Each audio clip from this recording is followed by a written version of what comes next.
la combinaison radiothérapie interne vectorisée et radiothérapie externe.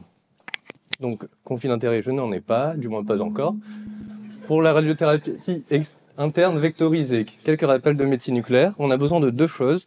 Que ce soit, il faut commencer par un vecteur pour emmener le médicament à sa cible, qui peut être un anticorps, une petite molécule ou encore des peptides auxquels on vient coupler un isotope radioactif, comme du lutécium, de l'yttrium ou de l'actinium. Et la combinaison des deux permet d'obtenir un radiopharmaceutique à visée thérapeutique. Donc, quel est le rationnel derrière radiothérapie externe et combiné avec la radiothérapie interne vectorisée? Donc, pour des rappels simples, la radiothérapie externe permet de délivrer des doses tumoricides et on peut obtenir une distribution de doses assez homogène. Et surtout, les organes à risque sont les organes compris dans les champs d'irradiation et au pourtour. Le principe de la rive est complètement différent, vu qu'on injecte de façon systémique le radiopharmaceutique, et donc la distribution de doses ne sera pas du tout homogène. On aura également des effets à distance sur les micrométastases et les organes à risque, dépendant de là où ira se fixer le traceur et où il sera éliminé, par exemple le foie, le rein et la moelle osseuse. Donc la combinaison de ces deux thérapeutiques permettrait de cibler de façon synergique les cibles ainsi que leur extension micrométastatique à distance. On pourrait ainsi augmenter la dose délivrée à nos cibles sans que les toxicités ne se chevauchent. Et également, on pourrait réduire les doses soit de RTE et ou de RIV pour diminuer leur toxicité propre. Donc la problématique du jour pour J'adore, c'est faut-il cumuler les dosimétries RIV et RTE? Le risque, ce serait une éventuelle majoration de toxicité au cas où les organes à risque se chevaucheraient, et le bénéfice, un potentiel effet synergique. La réponse est claire, c'est oui, il faudrait, mais c'est peu ou pas réalisé en pratique, du fait notamment de l'absence de solutions commerciales. Donc comment on fait si on a besoin ou on est intéressé de faire la dosimétrie cumulée? Donc c'est un peu la même méthodologie que présentée précédemment. C'est très manuel, il faut tout convertir en doses équivalentes biologiques, en doses efficaces biologiques. Donc le workflow à droite, c'est la radiothérapie externe, on en a déjà parlé sur toutes les autres présentations. Il faut faire la même chose pour la radiothérapie interne vectorisée, ce qui est un peu différent, puisqu'il n'y a pas de scanner de simulation, il y a des imageries, soit scintigraphie, soit PET, il faudra voir où se fixe vraiment le traceur chez le patient. On obtient des doses physiques, il faut tout convertir avec une formule également un petit peu différente, puisque là on est obligé de prendre en compte le temps de repopulation tumorale qu'on ne prend pas forcément en radiothérapie externe, car on considère que pendant la radiothérapie externe, ça ne pousse pas, mais en RIV, l'effet est sur plusieurs jours, voire plusieurs semaines, donc il faut prendre en compte. Et on prend aussi en compte le temps de demi-vie du radiopharmaceutique qui s'élimine de l'organisme. Donc, qu'en est-il de la tolérance et de l'efficacité de cette combinaison? Commencer par ce qu'on fait le moins, les lymphomes non-Hodgkiniens, donc du moins intéressant au plus intéressant. Dans ce papier de Justice, on va voir la sécurité et l'efficacité de la radiothérapie externe chez des patients qui rechutent après un traitement préalable par RIV. Donc, il y avait 19 patients traités pour des lymphomes folliculaires du manteau et 36 sites de récidive qui ont été traités par radiothérapie externe. C'était des ganglions cervicaux, des récidives osseuses. Donc, la première chose importante, c'est qu'il y a très peu d'effets indésirables secondaires, que 8% de grade 3-4. Il y avait des cellulites, des anémies grade 3-4 et une insuffisance rénale aiguë, et majoritairement c'était du grade 1-2, donc c'est plutôt bien toléré. Pour l'exemple, on a deux patients, donc la ligne A c'était une adénomégalie jugulo-carotidienne traitée par RIV en récidive, on a rajouté la radiothérapie externe, et ça avait bien répondu, et en B, c'est un envahissement massif du creux axillaire. Donc là, on peut voir leurs résultats qui sont plutôt bons. La combinaison des deux permet d'obtenir 90% de réponses, dont 41% de réponses complètes. Si on regarde dans le sous-groupe de tumeurs un peu plus volumineuses, plus de 5 cm, les résultats sont un peu moins bons, toujours 88% de réponses, mais que 25% de réponses complètes. Dans cette autre étude rétrospective monocentrique, il y avait 22 patients en récidive dans lymphome de bas grade, traités par RIV, plus ou moins une induction par de faibles doses de radiothérapie externe, 2 fois degré. Sur la courbe de gauche, on voit la survie sans progression, donc la courbe en trait plein avait une meilleure survie grâce à la combinaison des deux, avec un petit p à 0,02, alors que la courbe en pointillé, c'était les patients qui n'avaient eu que la RIV. À droite, par contre, quand on regarde la survie globale, il n'y avait pas de différence significative, mais du fait du faible nombre de personnes dans le papier. Un autre exemple avec le papier de Kressel dans le méningiome, il y a 10 patients qui ont été traités par la combinaison RIV et RTE. Donc la RIV, c'était du Dotatoc ou du Dotatet lutétier, auquel on a rajouté de la radiothérapie, par exemple 60 Gray en 30 fractions. On voit, encore une fois, pas d'effet indésirable sévère, pas de grade 3-4, que du grade 1 ou 2. Toujours pour un exemple, on a pris le patient 6 qui était stable, vous regardez l'IRM baseline et l'IRM à 7 ans, et bien c'est stable.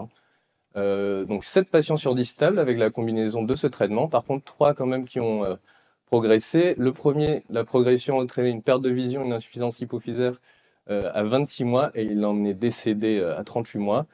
Le patient numéro 7, ça a également, son méningiome a également progressé avec apparition d'une hémiparésie, mais il n'en est pas mort.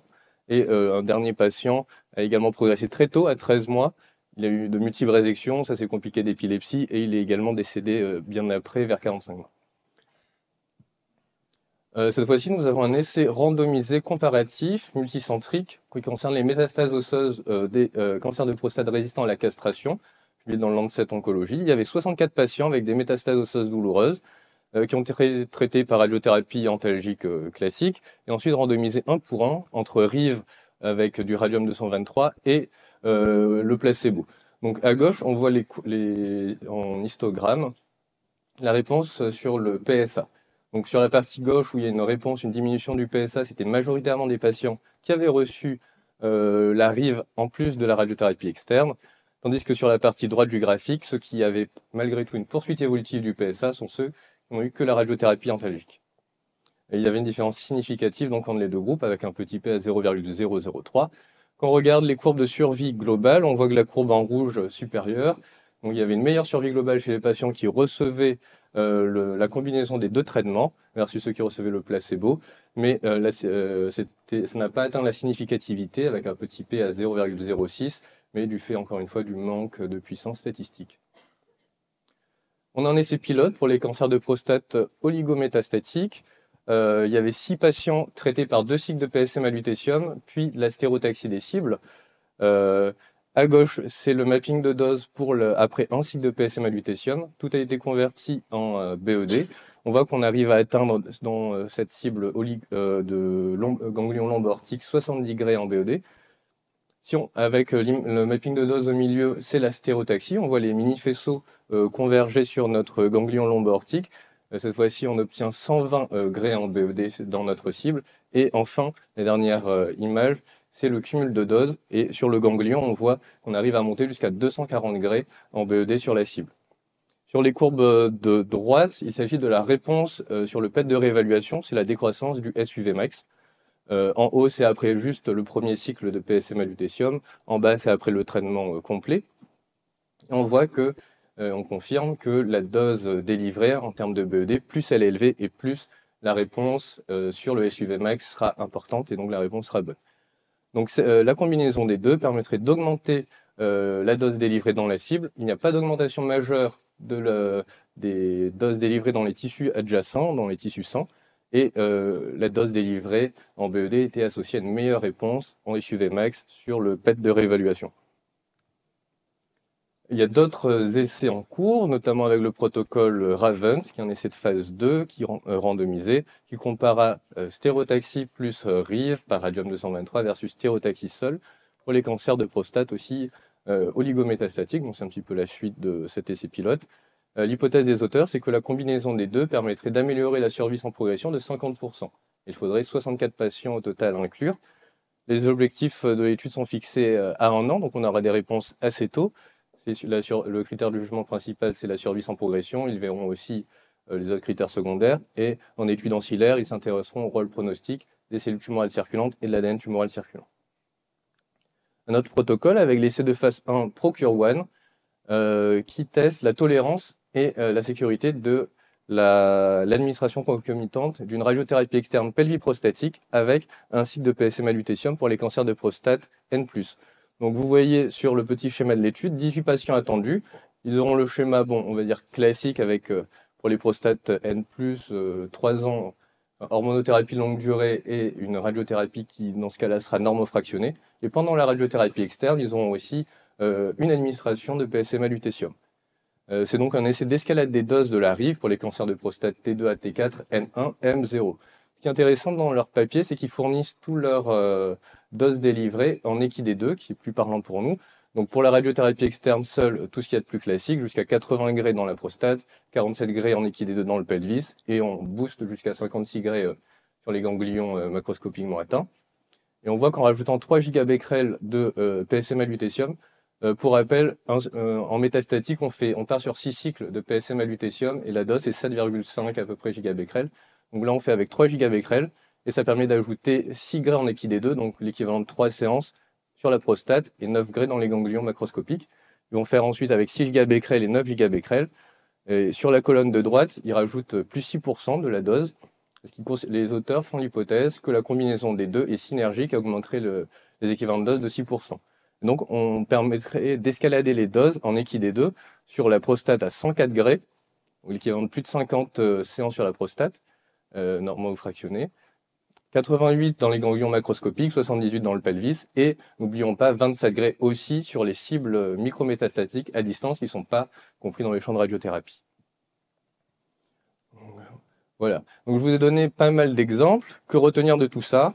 Bon, pas grand-chose comme c'est la dernière présentation, alors on la pose, mais je dirais qu'il y a un fort rationnel quand même, biologique et clinique, à l'association RIV et RTE. Les données dont nous disposons sont plutôt rassurantes quant à la tolérance et la sécurité d'emploi, et on a même des données plutôt d'efficacité encourageante qui permettraient une escalade de dose dans nos cibles tumorales. Mais tout ceci avec encore un faible niveau de preuve. Cette session est donc surtout plutôt pour éveiller notre curiosité et encourager à inclure dans les essais thérapeutiques qui sont nombreux à venir. Ou même nous-mêmes concevoir des essais parce qu'il y a la place à l'imagination pour inventer de nouveaux schémas thérapeutiques. Pour répondre à la question, qu'est-ce qu'on fait lundi? Actuellement, rien de particulier, parce que la RIV, c'est une situation encore de niche qui concerne les cancers de la thyroïde, les tumeurs neuroendocrines, qui sont plus l'apanage du médecin nucléaire, et le radiothérapeute n'a pas forcément une place prépondérante dans ces indications. Par contre, je rajoutais la question pour un avenir proche. Eh bien, il va y avoir un boom rapide à venir des indications. Je vous ai présenté les essais pilotes et même de phase 2 et 3 dans la prostate, mais il y en a également qui arrivent dans le sein et le poumon. Il faudra donc se pencher sur le sujet. Pour les cliniciens, quand on recherchera les antécédents de radiothérapie, maintenant, il faudra aussi penser à la radiothérapie interne. Pour les physiciens et dosimétristes, se familiariser à la dosimétrie cumulée, qu'elle soit séquentielle si les patients ont déjà eu tel ou tel traitement ou concomitante. Il faudra aussi voir si on confie ça aux physiciens de radiothérapie ou de médecine nucléaire, si un des deux veut bien.